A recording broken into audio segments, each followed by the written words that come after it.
Bonjour à tous et bienvenue dans le JT de l'expérience client et collaborateur. Et dans cette édition, on parlera entre autres de l'univers du luxe, des collaborateurs, des marques employeurs, de robots livreurs et l'invité du mois sera Franck Mayence, Content Manager chez Majorel qui viendra nous présenter la revue Collab numéro 3. Mais en attendant, on ouvre ce JT avec des avis clients sur les promotions catalogues. Carrefour a décidé d'afficher ses offres promotionnelles avec des avis clients sur ses catalogues papier, digitaux, mais aussi en balisage magasin afin de déclencher l'acte d'achat ou bien une visite. Mais par contre, c'est le cas uniquement lorsque la note est supérieure à 4 sur 5 sur au moins 50 votes. De quoi donner de la valeur aux produits à petit prix grâce aux recommandations clients. Et ce serait encore mieux en rajoutant une règle avec le Nutri-Score en réservant cet affichage aux notes A ou B. Retenir ses talents, c'est pas du luxe. CXJ, entreprise internationale spécialisée dans l'expérience client des marques de luxe, dévoile dans sa dernière enquête que la moitié des employés du secteur du retail dans le luxe envisagent de quitter leur poste. Dans un marché où les clients sont plus exigeants que jamais, l'expérience collaborateur est très certainement une priorité, notamment chez les jeunes qui sont attachés à l'équilibre vie professionnelle et vie personnelle. Sur cette question, seulement 39% des employés déclarent un équilibre satisfaisant. À ce propos, au-delà du luxe, découvrons le baromètre de l'expérience collaborateur. Intégration de la solution RH Commerstone On Demand proposée par Cornerstone, il révèle que 87% des professionnels RH considèrent l'expérience employée comme indispensable pour faire face aux grandes transformations environnementales, sociétales et technologiques. Avec 2 entreprises sur 5 qui avouent ne pas encore être équipées pour recueillir le feedback des collaborateurs au moment où l'IA devient un sujet de préoccupation majeur. D'ailleurs, quelles sont les marques employeurs les plus performantes ? Bonanza, entreprise spécialisée dans le recrutement via les réseaux sociaux, dévoile son top 30 des entreprises les plus performantes en matière de marque employeur. L'objectif est de mesurer l'efficacité des investissements dans les campagnes de recrutement en s'appuyant sur la data publicitaire. Avec un algorithme de machine learning, Bonanza a pu évaluer les performances de 200 grandes entreprises. Alors, sur la plus haute marche du podium, on trouve Système U, qui a réalisé des campagnes valorisant ses propres collaborateurs des métiers de la grande distribution. Bouchers, pâtissiers, cuisiniers, entre autres, ont joué le jeu. Numéro 2, Saint-Gobain, qui a ciblé les réseaux sociaux par la promotion de ses alternants et de son centre de formation des apprentis. Médaille de bronze, la mutuelle MGen, avec la mise en lumière de collaborateurs issus des métiers de l'IT, la santé, le commerce et le support. Les robots de livraison passent à la vitesse supérieure. C'est la société Serve Robotics qui présente son modèle de 3e génération, annoncé plus performant et 50% moins cher que le précédent. Il est désormais plus rapide, avec davantage d'autonomie et plus d'intelligence grâce à l'IA. Rappelons que 2000 robots sont sur le point d'être déployés pour Uber Eats aux États-Unis après les premiers tests à Los Angeles. Des robots qui seront travaillés en bonne intelligence avec leurs collègues drones proposés par la société Wing, filiale d'Alphabet. Rendez-vous l'année prochaine pour la 4e génération qui sera peut-être palmipède avec des robots qui voleront, nageront et marcheront. Pour une relation client béton dans le bâtiment.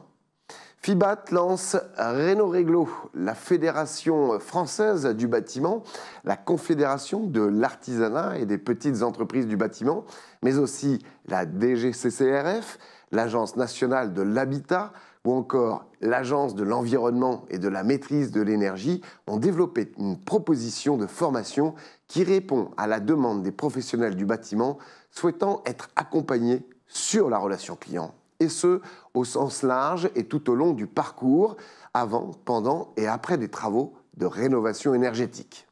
Cette proposition de formation, c'est Réno-Réglo pour rénovation réglementaire, qui permet aussi de s'approprier à la fois la réglementation en vigueur, conforme au Code de la consommation, mais également aux exigences liées à l'obtention des aides financières. Une démarche Réglo qu'il serait intéressant d'exporter vers d'autres parcours chaotiques, source de plaintes récurrentes.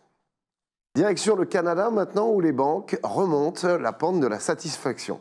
Après des années de stagnation et de déclin, il semble que la satisfaction des services bancaires de détail soit en hausse chez nos cousins canadiens. L'enquête révèle que la confiance est le facteur le plus important.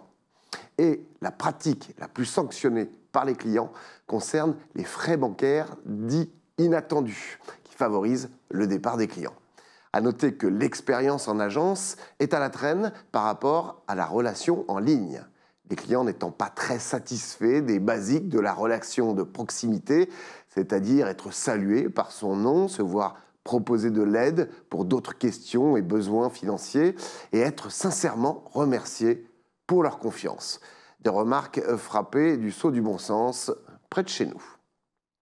Canidé Expérience Client à New York. Ce chien réserve un accueil des plus chaleureux à tous ceux qui entre dans le magasin de sa maîtresse. Le mois dernier, nous partagions les résultats d'une expérience sur l'intégration de l'animal de compagnie et des bienfaits sur l'ambiance de travail au sein des entreprises. En novembre, on vous présente Brownie, une boule de poil qui assure l'accueil des clients d'une cave à vin à New York. Élu récemment employé du mois, les clients sont fans et n'oublient pas le type friandise pour le récompenser. Le miroir des attentions clients et collaborateurs est donc parfaitement illustré par cette double expérience qui a du chien. On parle événement maintenant avec la journée Expérience France 2024 de Genesis qui aura lieu le 21 novembre à la Maison de la Chimie avec des conférences et des ateliers autour du thème Your Future Accelerated et des nouvelles stratégies relationnelles. Avec comme invité le multi-médaillé olympique spécialiste de l'accélération sur 50 mètres, Florent Manodou. Autre invité, l'IA, sous ses formes à la fois prédictives, conversationnelles, mais aussi génératives. Inscrivez-vous sans tarder. On parle des nominations maintenant. Federico Ferrarini devient directeur revenus et expérience client d'Ampère, filiale du groupe Renault dédié à la voiture électrique.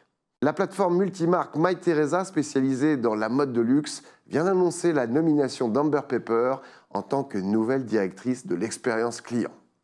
Un nouveau directeur commercial pour la division grand public chez L'Oréal France. Le directeur des clients nationaux de L'Oréal, Guillaume Heumer, devient le directeur commercial de la division grand public France.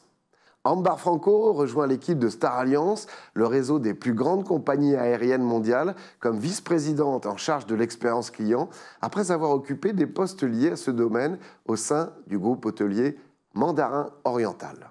L'éditeur logiciel TDI, spécialisé dans la gestion des expéditions, nomme Philippe Adjage au poste de directeur de l'expérience client. Odigo, éditeur mondial de solutions de contact center as a service, a nommé Laurent Dechaud comme nouveau CEO. En succédant à François-Xavier Florent, il aura pour ambition de renforcer l'approche centrée sur le client, tout en explorant de nouvelles opportunités de croissance, que ce soit par l'expansion géographique ou via des acquisitions stratégiques. Voilà, il est temps bien de recevoir l'invité du mois, Franck Mayence, Content Manager Majorel, qui vient nous présenter la revue Collab numéro 3. C'est juste après ça.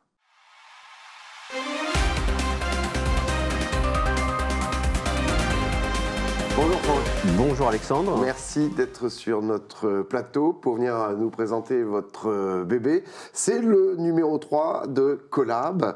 Alors, déjà, en quoi consiste cette revue annuelle ? Alors, la revue Collab et ce numéro 3 fait la synthèse d'un travail de réflexion sur l'intelligence artificielle dans les métiers de la relation client, mené par Majorel avec 5 de ses clients.